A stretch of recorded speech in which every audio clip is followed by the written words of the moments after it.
Story 1. This story occurred approximately 10 to 15 years ago. When I was in my early 20s, I worked as a manager at a movie theater chain. It was a fantastic job, filled with exciting first experiences. The theater was one of the first in the area to feature a game room, restaurant, and bar. I didn't expect the bar to cause any issues, as most movies were around 3 hours long, and people typically didn't want to leave the theater for refills, risking missing key parts of the movie. One evening, the last film of the night had already started, and I was counting down the registers and sending most of the staff home. I kept only one new usher, a young employee, whose responsibility was to ensure there were no issues in the theaters and to wish guests a good night as they exited.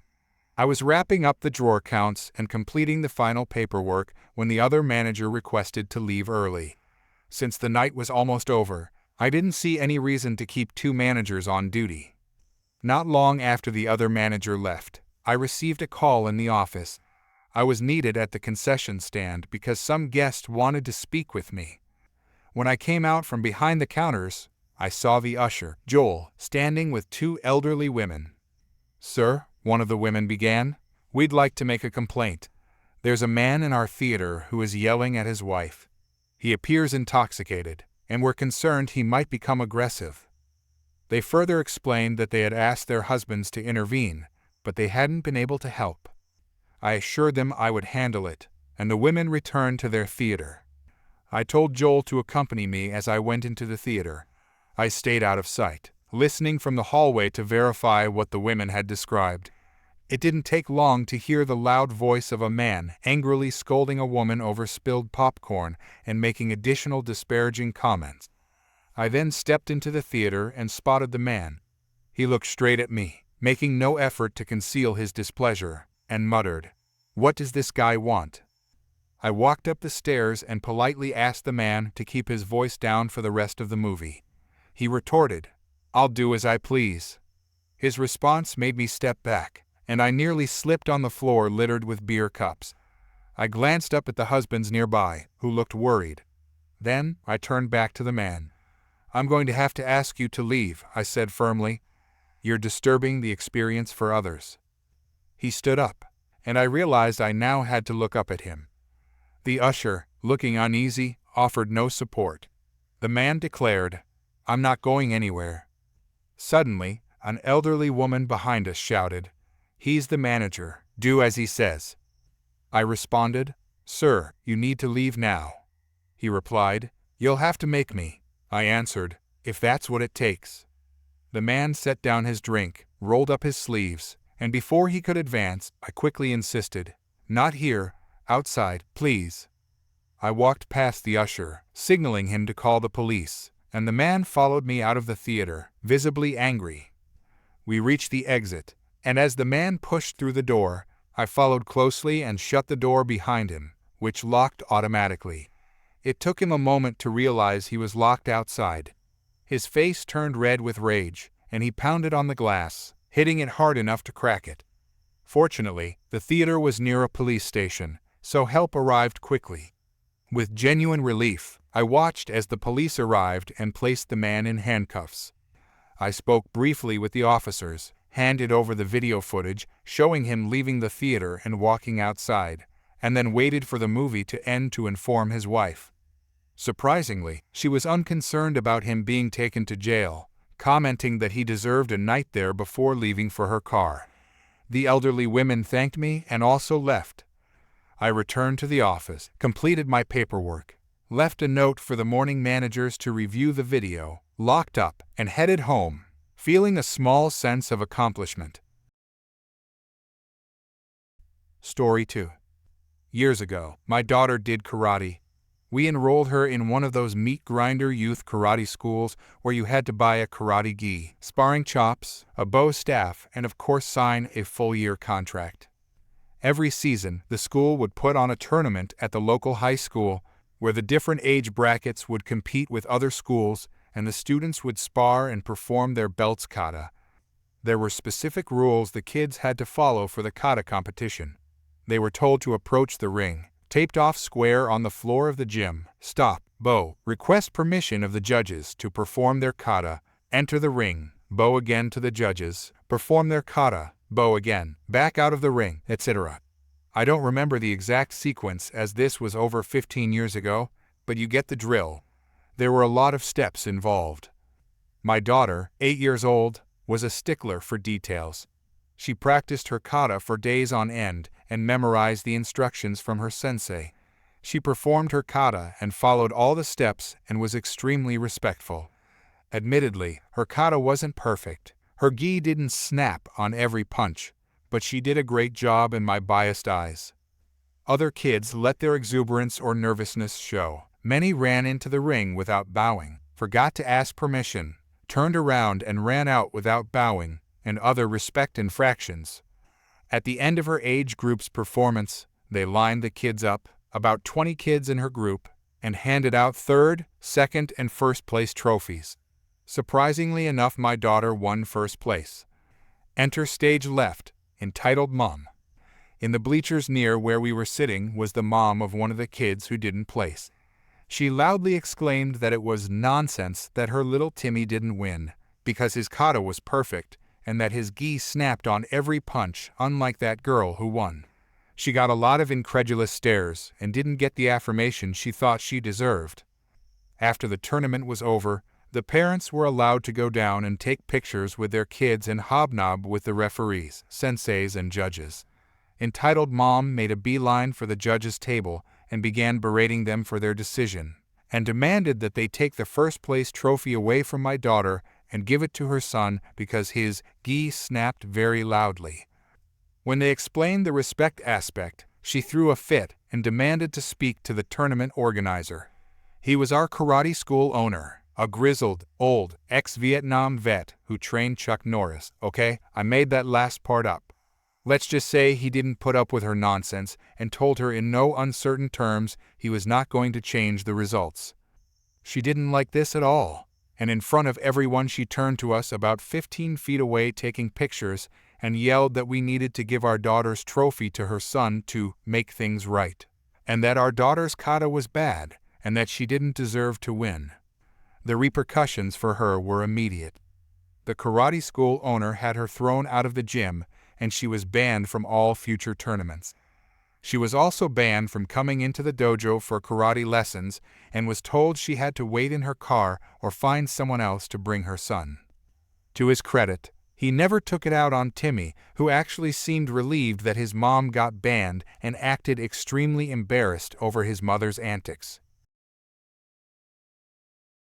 Story 3. This happened not too long ago when my boyfriend and I decided to go fishing at a public park. It's one of our favorite weekend activities.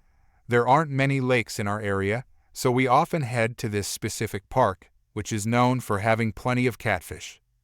We had just settled into our chairs, ready to catch some fish, when the trouble began. First, let me introduce the cast of characters. There's me, my boyfriend, and then the entitled mom, along with her 3 entitled children: entitled child 1, entitled child 2, and entitled child 3. My boyfriend and I like to take a little walk around the lake before we pick our fishing spot. During one of these walks, we spotted a massive catfish, easily about 4 feet long. Excited to start fishing, we were interrupted by the arrival of these 3 rowdy kids. They set up about 8 feet away from us, near a spot where turtles like to sunbathe. At first, they started bothering the turtles, which upset my boyfriend, a nature enthusiast. He called out, telling them to stop. Instead of listening, the kids came over to us, with one holding a dead pine snake. This really bothered my boyfriend because pine snakes are endangered in our state. He asked them to return the turtles to the water. They responded dismissively, saying, "We're not hurting them." My boyfriend insisted they were disturbing the turtles and reminded them that such behavior wasn't allowed in the park. Entitled child 2, who was holding the snake, nonchalantly replied, "Who cares?" Getting frustrated, my boyfriend told them that he cared. He asked them again to return the turtles to the water and inquired about why they had killed the snake. They claimed it was poisonous, which didn't make sense, as there are no poisonous snakes in our state, and pine snakes are harmless. My boyfriend explained that they shouldn't have killed the snake, but they replied again with an indifferent, "Who cares?" At this point, my boyfriend reminded them they were disturbing wildlife, which isn't allowed in the park. He gave them an ultimatum: leave or face potential consequences. The kids deflected, saying, "But you're killing fish." That hit a nerve, as we're careful fishermen. We either release fish back into the water or, if necessary, kill them humanely. He explained this, but the kids wouldn't back down. So, my boyfriend stood up and walked toward them. The kids, sensing they might be in trouble, ran off. We thought that was the end of it, but we were wrong. About 30 minutes later, the kids returned with their mother, who embodied every stereotypical Karen trait imaginable. She immediately confronted us, asking why we were harassing her kids. My boyfriend explained that the kids had killed a snake. Her response was, "It was self-defense." My boyfriend, clearly exasperated, corrected her, explaining that the snake wasn't dangerous. Karen wasn't interested in the facts and dismissed his explanation. Then she noticed the large catfish we had caught and were excited about. Instead of respecting our space, Karen accused us of abusing animals. My boyfriend tried to explain that we had all the necessary licenses and treated the fish humanely. But Karen wasn't listening. She ran up, grabbed the catfish, and threw it back into the water. We were shocked and outraged. What she did was essentially theft. When my boyfriend told her this, she argued that the fish didn't belong to anyone because it was a living creature. We informed her of the law stating that once a fish is caught, it becomes the property of the fisherman. Karen wouldn't accept it.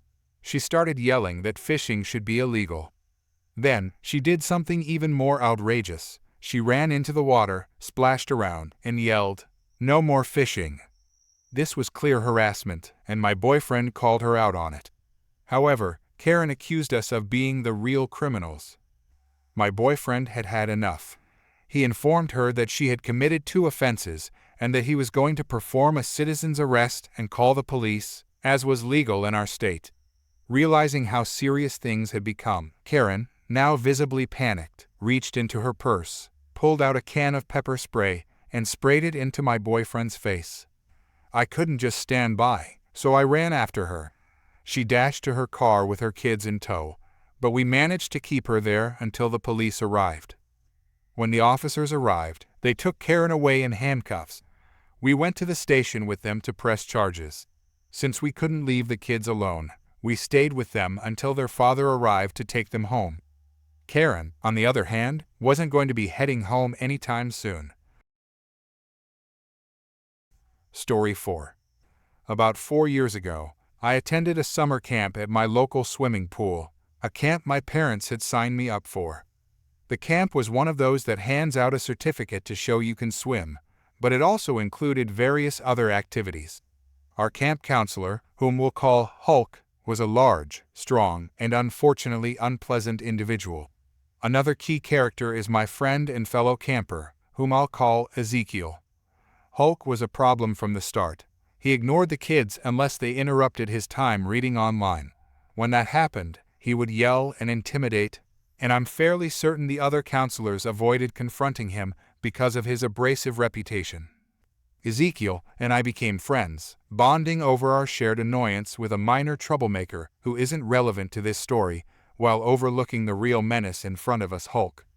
Hulk made his presence known by putting an end to the campers' creations and ideas with aggressive gestures. Anything he didn't like, he would destroy. This pattern repeated on Monday, Tuesday, and half of Wednesday. Then came lunch, and, as usual, a group of 32 11-year-olds marched to the playground under the blazing sun.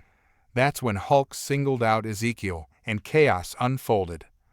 Hulk snapped his fingers and barked, "Ezekiel." Ezekiel responded, "Yes." Hulk shouted, "Do you know what you did, you little troublemaker?"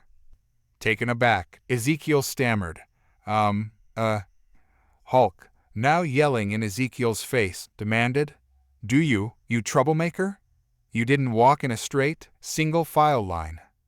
Ezekiel tried to explain, "Wait, but I—" Hulk cut him off. "Enough, you can't talk back to me. You're banned from swimming here ever again. Of course, he didn't actually have that authority. Ezekiel began to cry, and at that moment, Hulk slapped him, hard enough to knock him to the ground. With a smug grin, Hulk walked off, leaving Ezekiel visibly shaken. I helped Ezekiel up and took him to the park. About an hour later, it was time to swim, so Ezekiel put on his swim shorts. However, Hulk approached him again, reminding him that he wasn't allowed to swim. Ezekiel began crying once more. I slipped out of the tense scene and joined the others in the pool. I don't know exactly what happened next, but when I saw Ezekiel later with a black eye, it was clear that things had only gotten worse. On Friday, which we came to call D-Day, Hulk tried to pull the same act on me that he had with Ezekiel. He didn't even change his lines. It was as if he had rehearsed it. But this time, another counselor intervened, stopping Hulk from going further. Still, the most dramatic part was yet to come. While we were swimming, I noticed Hulk sneaking up on Ezekiel. Wait, wasn't Ezekiel banned from the pool? I watched as Hulk demanded that Ezekiel leave. But this time, instead of backing down, Ezekiel firmly said, "No." This defiance made Hulk furious. To our horror, he grabbed Ezekiel, lifted him into the air as Ezekiel struggled to catch his breath, and then slammed him into a nearby stone pillar. I don't remember all the details after that, but I can share the aftermath. Justice was eventually served. Hulk faced 2 years in jail, a $20,000 fine, and a permanent ban from working in our city. Because of this, he had to sell his house and relocate over 400 miles away, facing the difficult task of finding work with a marked record in his history. Story 5. Alright, friends, buckle up because this story is a long one. Recently, I read a story online where someone found a lost dog and, even after being contacted by the rightful owner, who was desperate to get their beloved pet back, refused to return it, claiming they had grown attached. This made my blood boil and reminded me of a similar experience that happened to us years ago. It still bothers me to this day, especially after seeing how selfishly some people can act. Here's our story. Many years ago, I gave my mom a Chihuahua puppy for Mother's Day after her 18-year-old Akita passed away. This little dog, let's call him Mickey, was everything to my mom. I only spent $400 on him, which will be relevant later, but he quickly became my mother's whole world, and they did everything together. Then, when he was about 3 years old, while my mom was at work, a workman accidentally let Mickey out of the house, and he disappeared. We searched tirelessly for him for months. I spent hundreds of dollars on pet finder services. We put up posters at all the veterinary clinics and ads in the newspaper. Basically, we did everything possible to find him, but with no luck. 7 months later, I went to pick up my 2 dogs from a local groomer and doggy daycare. As I was writing a check to pay them, my son and his friend, who were watching the dogs in the play area, exclaimed, "Mom, that's Grandma Susie's dog." Mickey had a unique marking on his back that looked like a Mickey Mouse silhouette, so I immediately knew it was him. When I said his name, he ran to the gate, jumping and trying to reach me. I felt a wave of relief and joy because I thought the nightmare was finally over, and I couldn't wait to tell my mom. I explained to the groomer that Mickey was my mom's lost dog, and she had been grieving terribly. But instead of a happy reunion, things took a heartbreaking turn. One of the groomers, let's call her Skank, claimed that Mickey was her dog. Then, both Skank and the owner of the daycare started yelling at me, insisting that I was mistaken. They told me that I should be glad he wasn't dead, and that Skank wasn't going to give him back. Their treatment of me was so hostile that they literally forced me out of the shop and even threatened to call the police if I didn't leave. Heartbroken, frustrated, but most importantly determined, I made up my mind that I would get Mickey back for my mom no matter what. When I told my mom I had seen him, she rushed over to the shop, but they had taken Mickey out of the daycare area and wouldn't even let her see him. They eventually called the police on her, even though she had only asked to see him, not to take him. After that, I was a woman on a mission. Skank refused to give me her name, so I hired a private investigator to find it. Once I had her name and address, I hired a lawyer and filed a lawsuit. My mom was in agony, going from fearing he was lost forever to knowing he was alive and within reach, only to be kept from him. The emotional toll was immense. She couldn't work and was constantly in tears. I was genuinely concerned for her well-being. To rally support for our case and lift my mother's spirits, I reached out to the local press, and they published a story about us. The article can probably still be found online if you knew our real names. It took a few months, but eventually we got a court date. Skank showed up, but without the dog. Our case quickly became the talk of the courthouse because the judge actually had to issue a court order to have the dog brought in. When the day came, I sat with my mom in the courtroom as Skank walked in holding Mickey. My mom hadn't seen him for nearly a year, and even though I had assured her it was him, she was afraid to hope. When she saw him, she grabbed my hand, whispered his name, and it was as if life had been breathed back into her. When our case was called, we presented all the evidence proving that Mickey belonged to us, including his registration papers, veterinary records, and numerous photos. When my mother took the stand, she spoke earnestly about how much Mickey meant to her and how he enriched her life. She explained that while she understood Skank's attachment to him, Mickey was the dog he was because of the love and care she had given him. When it was Skank's turn, she walked up with Mickey in her arms, having dressed him in a t-shirt to hide his distinctive marking. But the judge wasn't fooled. He asked to hold Mickey, lifted up the shirt, and saw the unique marking exactly as it appeared in the 50-plus photos we provided. Skank had no photos of her own. Skank talked about how attached she had grown to Mickey, but the judge soon sent her back to her seat. Addressing the court, he acknowledged how difficult the situation was and noted that both parties clearly cared for the dog. My mom held onto my hand as the judge explained that while he understood, his duty was to make the right decision.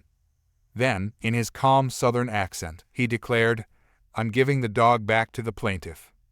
Skank's lawyer immediately objected, requesting that Mickey stay with Skank until after an appeal. But the judge calmly replied, "You can appeal if you want to, but I'm giving the dog back to the plaintiff."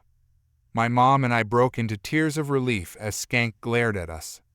The judge removed the t-shirt and collar from Mickey, handed them back to Skank, and then gave Mickey to the bailiff, saying, "I want to see if the dog remembers the plaintiff." All eyes were on my mother as she stepped into the aisle, standing about 35 feet away. Meanwhile, Skank stood only 5 feet from the bailiff. As soon as Mickey's paws hit the floor, he bolted past Skank and ran straight into my mother's arms, covering her face with happy doggy kisses. I had never seen my mother so overjoyed, and even the judge and bailiff couldn't help but smile. Several people in the gallery were wiping away tears. One would think this reunion would convince Skank that Mickey belonged with my mom. But she did appeal and even claimed, without any proof, that Mickey had been mistreated by us. During the trial, Skank admitted she had found Mickey the same day he went missing. Despite his collar and tags and despite seeing our lost dog ad, she decided to keep him because she wanted a dog. After many months, a second trial, and around $17,000 in legal fees to get our $400 dog back, the Chancery Court also ruled in our favor. Mickey was finally home for good, and Skank learned not to mess with someone willing to go to the ends of the earth for a loved one. Edit. Looking back, I see this as a story of justice because Skank lost Mickey due to her dishonesty. Had she been kind and returned him, we would have happily let her visit him and even offered a reward. Instead, she ended up with nothing. After the trial, I found out Skank lost her job because she lied to her employer about how she acquired Mickey. The owner of the business also discovered that Skank had been stealing grooming equipment. Last I heard, Skank was in police custody for that theft. Story 6. 3 years ago, my husband and I began the process of purchasing a house through a rent-to-own arrangement.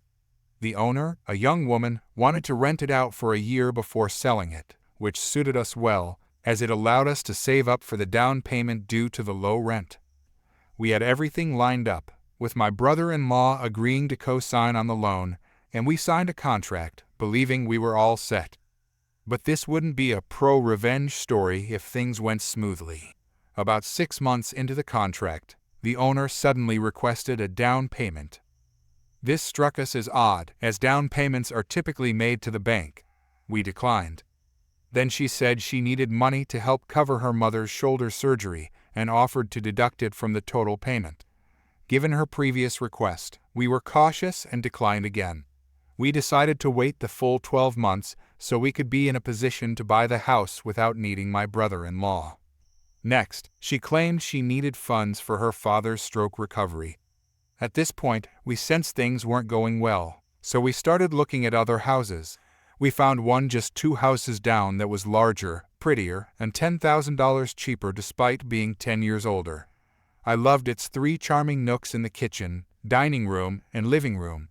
We contacted the owners, though we hadn't made an offer yet. Soon after, the owner claimed we weren't serious about buying her house and announced she would start showing it to other potential buyers. Legally, it was her right, so we didn't interfere. She showed the house to one person who made an offer, and she then attempted to evict us a month before our lease was up. By this time, we had made an offer on the other house, which was accepted. We sent her a letter through our lawyer, citing her breach of contract. She panicked and asked if we could work it out, but we refused. She then sued us, claiming we had failed to purchase the house according to the contract. Later, we discovered the supposed buyer was just a friend of hers. We had a strong case, as we learned she had misled us. The house was actually owned by her parents, and she didn't have any legal authority or power of attorney to sign a contract for its sale. Her name wasn't on anything except our rent-to-own contract. Since her mother technically held control of the property, she had the right to end our lease, and she did so once she found out we weren't going to buy it. After a rushed closing on the other house, we moved out just 2 days before our eviction deadline. The daughter, incredibly, proceeded to sue us for breach of contract and tried to claim we had caused damages we had documented prior to moving in. The house ended up selling for $15,000, less than the asking price. We weren't about to let her get away with this, so we requested non-binding mediation. When she failed to show up, we received a judgment for $35,000. She objected and demanded a jury trial, resulting in her legal fees reaching over $20,000. However, her lawyer specialized in her mother's business matters, not real estate. 3 days before the trial, her lawyer was prepared to fight. Our lawyer presented evidence at the pretrial hearing showing that she never had the legal right to sign any contracts on the house. The judge dismissed the case due to lack of standing, as she had no authority to act as an agent to sell the property. Life pro tip: always hire a lawyer who specializes in the field related to your case, or at least one who is diligent in researching when necessary, especially if requests for power of attorney over real property are involved. For some additional clarification, the woman never owned the house her parents did. Without power of attorney, she had no legal right to negotiate a sale. After she sued us, we requested mediation, which the contract allowed to be non-binding, meaning either party could reject the outcome and pursue a jury trial. We didn't attend the mediation, as we already had a case against her for fraud. The mediation ruled in her favor because we weren't present. We objected to this settlement and demanded a jury trial. Her lawyer then spent 2 months preparing, racking up substantial fees. 3 days before the trial, our lawyer presented evidence proving she had no legal authority over the property, and the case was dismissed. She was left responsible for her own legal fees and suffered a $15,000 reduction in the house's selling price. Story 7. About 10 years ago, I applied to work at a retail store selling various technology products. It was a rather large chain in the United Kingdom and would get particularly busy, especially after 5 p.m. or during holidays and sales. When I applied for the job, I wanted to work in the computing department as I was very passionate about different builds and had experience building my own personal computer. Instead, I was temporarily placed in white goods fridges, washing machines, etc. for training, even after I admitted I knew absolutely nothing about them. The managers believed this knowledge should have been inherited through my genes since I am a woman, so I must know about them and be very proficient. I remained patient and waited, as I needed the income and had recently graduated from university. After a few months, I realized I would not be transferred to the computing department, regardless of how much I wanted to move. My sales were good, but the managers wouldn't budge as they were concerned I might give incorrect advice. It was the start of a school term, and the store was getting quite busy. A couple came in wanting to buy a personal computer for their teenage child to play games on. I wanted to help them as a fellow gaming enthusiast myself, but was firmly pulled back by my manager and informed that unless we are assigned to a specific department, we are not allowed to help customers or advise them. So he fetched another colleague who continued assisting the parents. As it was quiet in my department, I was doing some tidying up around the store and heard the colleague trying to sell the parents one of the Apple computers, saying they would be great for gaming and all professionals used them. At the time we had a higher commission from that brand. I must point out that they are not the best machines for gaming, and if you enjoy more demanding games, they are likely not going to run optimally or be compatible with the operating system. I'm not sure what else the colleague said, but the parents trusted him and purchased a Mac for their child. The manager was very proud of the colleague and told me to use him as an example of a good sale for the store.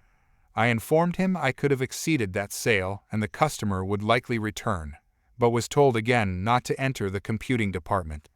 This led to my compliance with their rules. A few days later, it was particularly busy in the store, especially in the computer section due to the back-to-school sale. Several people were absent due to being overworked, so the computing department had only 2 people on the floor, including the colleague who sold the iMac. The parents entered through the door with a computer they had purchased, which usually indicates something malfunctioned or they wanted to return it. They noticed the employee who sold them the computer and started heading his way. He saw them too and decided it was time to take his lunch break, leaving just one colleague on the floor in the department. The parents became visibly frustrated and attempted to go to the register, but after waiting in the queue were told to find another colleague from the technology department as returns for large items couldn't be processed at the register. The parents approached me since I wasn't particularly busy and asked for help. I would have been happy to assist, but remembering what the manager said, I had to inform them I couldn't as I wasn't allowed to handle anything in the computer department due to store policy. The parents approached more colleagues and received the same response.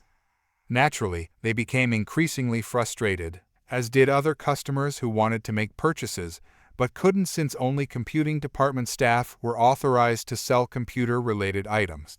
They tried to get assistance from the only person on the floor, but he was already occupied with other customers and couldn't help them while the colleague responsible for the original sale had signed out for the day and another was running late.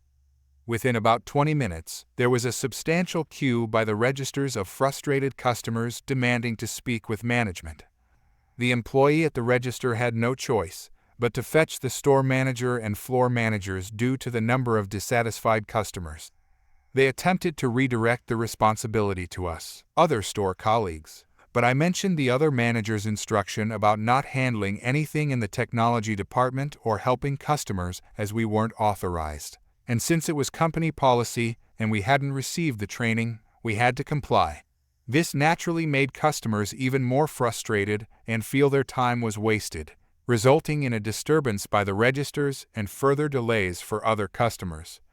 I'm uncertain how the entire situation concluded, as I was called away by an elderly lady requesting assistance.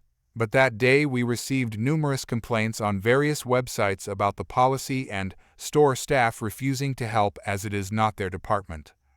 We had several brainstorming sessions afterward about how to reduce complaints, though none of the suggestions were implemented. One might hope they would learn something and modify the policy, but they didn't. They provided additional training to the existing computing department staff and permitted other colleagues to sell smaller items like computer mice, keyboards, gaming consoles, games, and printers, but not laptops, desktop computers, or virtual reality equipment, resulting in more complaints. The last time I visited to purchase my mother a new laptop, I had a gift voucher. The situation appeared unchanged, as we ended up waiting approximately 45 minutes for someone to process the sale. At least I had the opportunity to express my concerns to the store manager, sharing my thoughts about that store policy.